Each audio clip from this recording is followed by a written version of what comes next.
Hello and welcome to this week's newsletter. And this week we've managed to put our Christmas decorations up. Not exactly Santa's grotto, but we try our best. I don't think we're the most creative threesome in the world, me, Ollie and Jack, when it comes to Christmas decorations. But we put a few up to try and get in the spirit of things, plus our fancy fairy lights as well. Shop's been busy, lots of Christmas items, lots of gift vouchers going out the door, lesson gift vouchers and shop gift vouchers for that matter. So if you're not sure on what you want for Christmas, then why not just come and get yourself a gift voucher for some lessons or for the shop where you can maybe put them to good use in the new year with the new equipment or a fresh start for some golf lessons. So we do some very nice gift vouchers, so come and see us for those. Other than that, still got plenty of warm weather clothing. The weather has taken a bit of a change today, hasn't it? Or in fact, the last week, it's suddenly turned very, very cold. That easterly wind has certainly cooled things off. But it is December after all. We've been quite spoilt with the mild weather through November.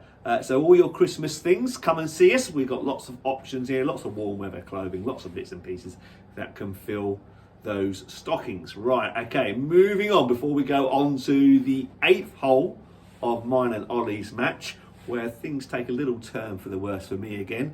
But it's good because I run you through the rules, which is always worth knowing, isn't it? Yeah, always worth a reminder on those, but we'll come to that in a bit. We'll go through this week's competition news, and we'll go back to last Thursday's men's midweek Stapleford, where Steve Hall won Division 1 with 39 points, beating Andy Klein into second on 38 and Richard Reynolds into third on 37.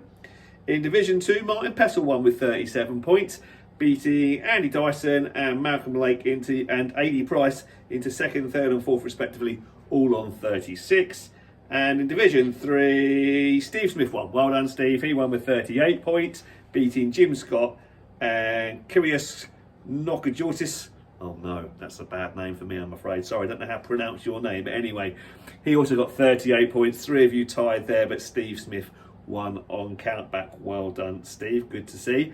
And then Sunday, we had the monthly medal, where Jack Noakes won Division 1, beating Lee Chapman on countback, both with a net 72. Ryan Martin third with a net 73. Well done, Jack. In Division 2, James Punter won with a net 67.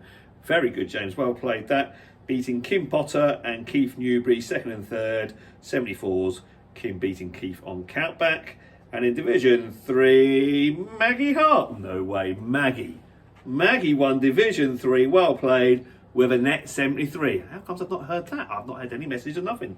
Well done, Maggie. Well played. She beat Marie Norman into second with a net 74. Well played to you ladies. Richard Old third with a net 75. Very good. On the PGA Tour, Victor Hovland won. He won the Bahamas one, Barbados one, was it?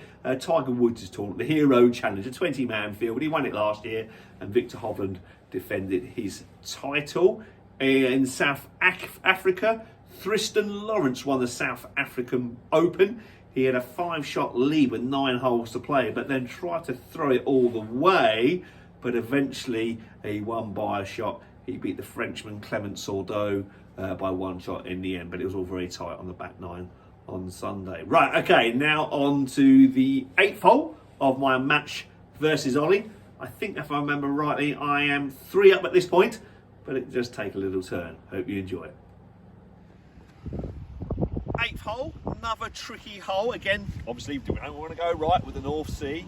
There's also a bunker up the top of the hill there at 280, which is something got to be aware of. So again, I'm hitting 3 wood just in case I hit the driver too well, and it goes at that bunker at the top there. So 3 wood should put me in a good position.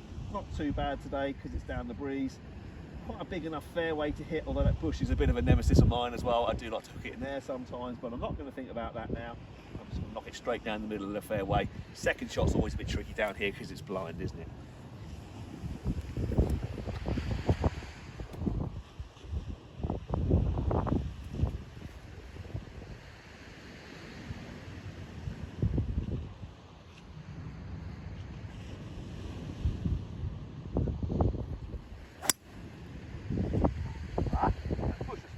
You are what you think you are, right in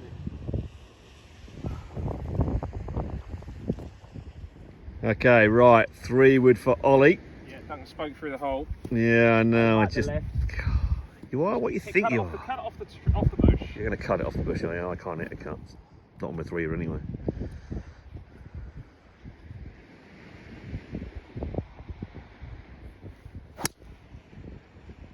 Yeah, there it goes. Yeah, absolutely perfect. Well done, Ollie. Good shot. Right, so I'm in the bush. You are what you think you are. How irritating. All about a bad mental error that was, yeah? Because I spoke about the bush. That was in my head. Wherever I hit it, in the idiot bush. So it's unplayable. So unplayable lie. We've got 3 options. I can go back to the tee shot and hit it again. 3 off the tee. Don't really want to do that because I'm presented with the same situation. I can measure out 2 club lengths from where to spot the ball lies. 1, 2, and maybe drop it here. But the angle it's gone in, because I can't go closer to the hole, I'll drop it here and probably get a swing at it, but I've got to move the ball about 50 yards to get it anywhere near the green. So the third option is to go back, keeping that point where the ball sits between that and the pins, or go back here far enough back that I've got enough loft to get it over and off the bush and give myself a good yardage in. So I'll probably take that option here, drop it here, and that will be my 3rd shot from here. So dropped it, 3rd shot, 160 yards to the middle of the green, down breeze, might get a slight flyer, plays downhill slightly as well once we're over it. So I'm going to hit an 8-iron. Normally it would be a 7-iron, but just because of the breeze, just because of the lie, and just because of the way the ball reacts when it hits the green, it always kicks forward because it runs away from us. I'm going to hit my 8-iron, up and over the bush. I've got a line. See if we can get it close to recover it.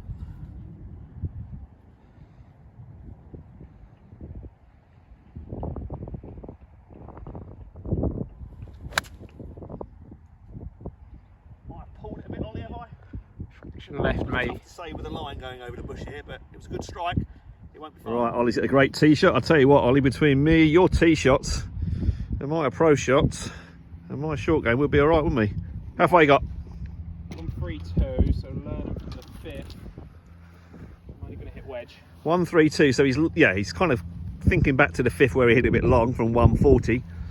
So he's going to hit pitching wedge now. So that's the thing when you're on your round of golf.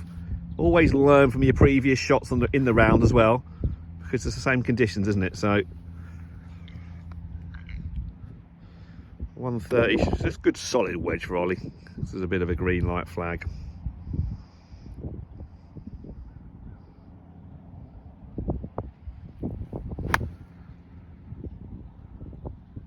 Just fading off a little bit, but shouldn't be far away. All depends on how quickly it stops down that hill. I'm just past the flag. Yeah, good shot. Well done. So a little bit annoying. I've hit my 8-iron too far. That's a bit of a surprise. I didn't expect that at all. It's just rolled over the back of the green here. So that's a little bit annoying. I've hit a good shot and didn't get rewarded for it. But there we go. That is the nature of golf. It's never supposed to be fair. So what do I do here? 2 options. I can try and bump it into a very soft bank where I'm not sure how it's going to roll, or I can try and fly it on top. The lie isn't too bad. It's not brilliant, but there's a bit of grass under the ball. To do here, I'll probably go with my 58 and just try and land it on top of the bank and let it bobble over from there. That's my shot, I think. Somewhere it would have been a bounce into the bank, but I think it's just a bit too wet and a bit too worm casty now, so I'm going to play a little high 58 degrees, so I'm going to move the ball position a bit further forward in my stance just to create a little bit more loft and just land it on top there.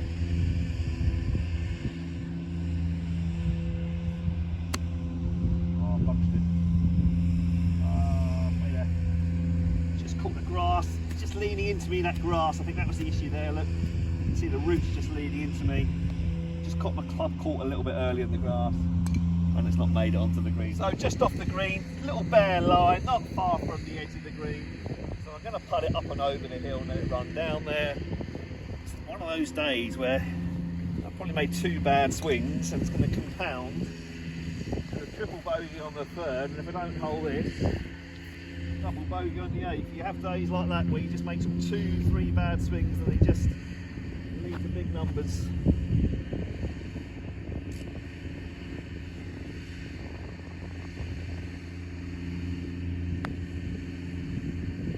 Well, good roll. Got the speed right, tap in distance, I'm knocking it Ollie.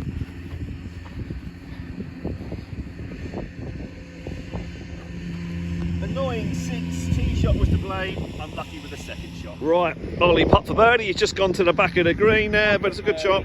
The rot is going to end, so the chances are I'm going to win this hole, but for the confidence I can do with this dropping in, I think. I can't remember, what is the state of the match? Am I, well, You're 3 up. I'm 3 up.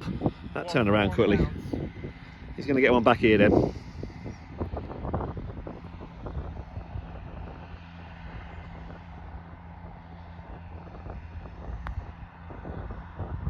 Yeah, they're just bobbling and not really running today, are they? Just autumn golf. It's nice out here, but the greens aren't what they were, but that's to be expected this time of year. Good 4, Ollie, well solid. Good man. So there we go, a double bogey from myself. Too busy talking about that bush. Put it, I think, well, not really in the forefront of my mind, but it was in the back of my mind.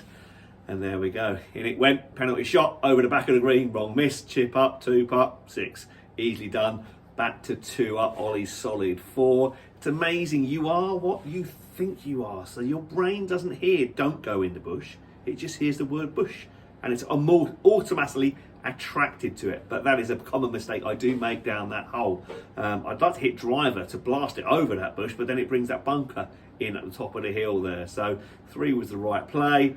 I've just kind of got to get that bush out of my head, really. There's a couple of tee shots on this golf course, that one and the 18th, that do play with my mind a little bit. But yes, it's all about, you've got to be positive thinking. I was too busy chatting away in my routine and wasn't purely focused. But always remember, you know, when you do put it in trouble, you can declare the ball unplayable from anywhere on the golf course.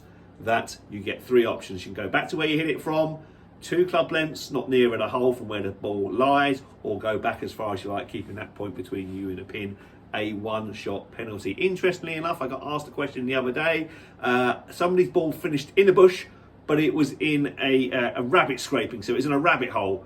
Could I get free relief? No, unfortunately you can't. The bush does take precedence, okay? So if you end up in a rabbit scraping in a bush, you don't get free relief as you would do as if the bush wasn't there. The bush does take precedence, so it would be a penalty shot still out of the bush. Right, okay, that's it for this week. Thanks very much for watching, and I look forward to seeing you all soon. We've got 1 more week of the newsletters, so you'll see the 9th hole next week, and then we'll have our Christmas break. Right, thanks for watching. See you all soon. Take care. Bye-bye.